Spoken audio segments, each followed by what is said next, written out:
Halo semuanya, balik lagi dengan saya Hadi. Di sini saya ingin menjelaskan tentang kulkas SAP dengan tipe SJ326SI. Mau tahu seperti apa? Cek it out.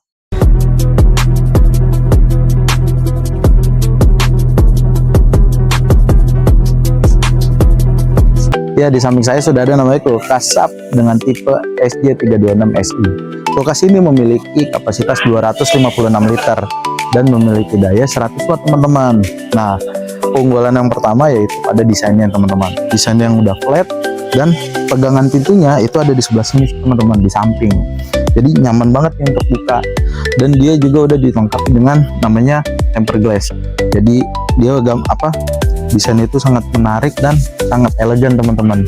Jadi cukup mewah lah. Nah, untuk fitur yang pertamanya itu juga ada namanya di G-Tech inverter, yaitu dia pada di kompresornya teman-teman.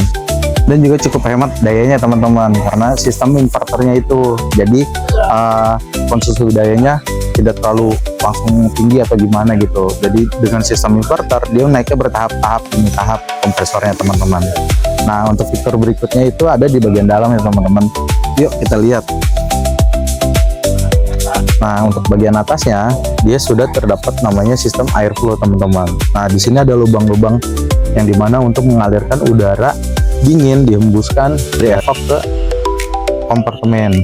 Nah, di sini juga ada pengaturan teman-teman. Untuk ke kiri dia minimum, untuk ke kanan dia maksimum. Nah, saran dari kita yaitu misalnya kapasitasnya 256 liter teman-teman, tapi teman-teman jangan sampai membuat kapasitasnya itu full.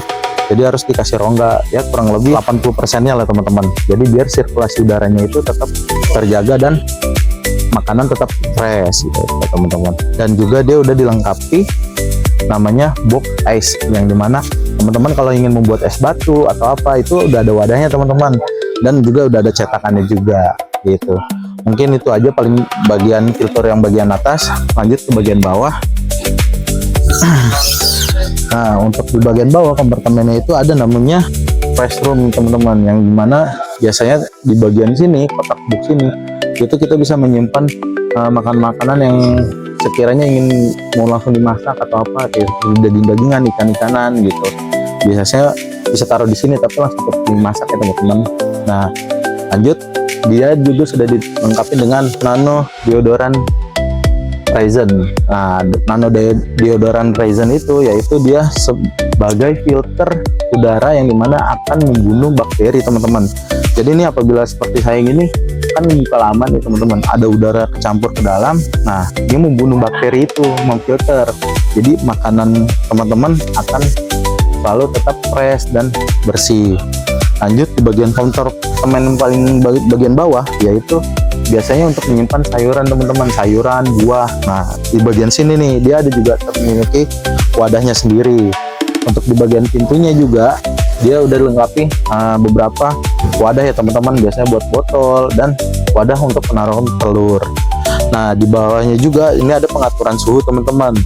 Nah, ini kalau minimum untuk suhu yang di bawahnya ya agak kurang dingin, yang untuk yang maksimum biasanya untuk lebih dingin. Dia cuman sistemnya diputar aja knobnya teman-teman, dan sudah dilengkapi LED teman-teman. Jadi LED-nya itu cukup terang ya teman-teman, kalau pas teman-teman mau buka mau mencari makanan itu gampang gitu teman-teman.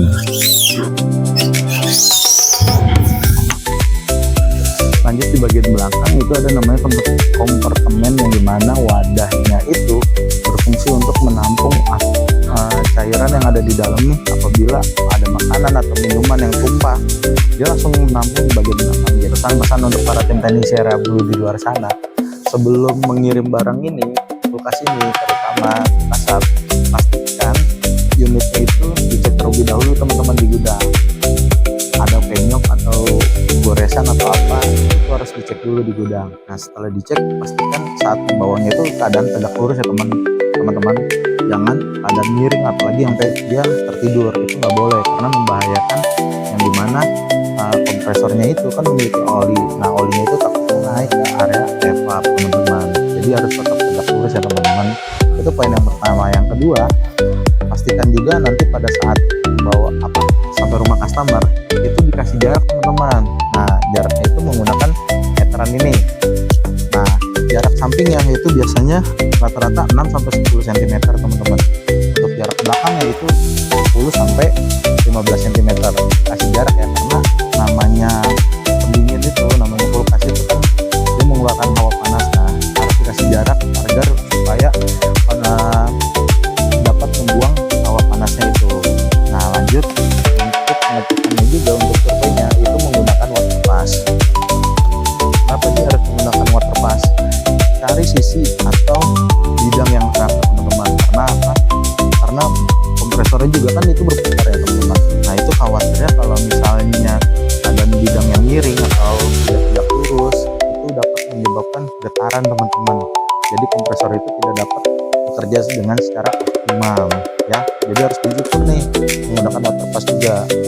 Apabila misalnya belum sesuai, pastikan digas lagi kakinya. Bisa kok teman-teman, digas kakinya, sudut kemiringannya gitu teman-teman. Dan juga pastikan diinfokan ke customer-nya kalau apabila sudah sampai itu tidak boleh langsung dinyalakan teman-teman, karena untuk SOP dari brand dan kita sendiri itu kurang lebih harus menunggu 4 sampai 8 jam teman-teman, karena biar oli yang ada di kompresor itu ada beberapa sebagian yang mungkin naik karena pengiriman karena gajrukan atau apa, itu dia sempat turun dulu ke bagian kompresornya kembali gitu.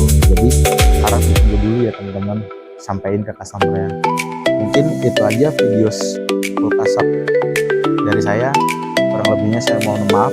See you next video.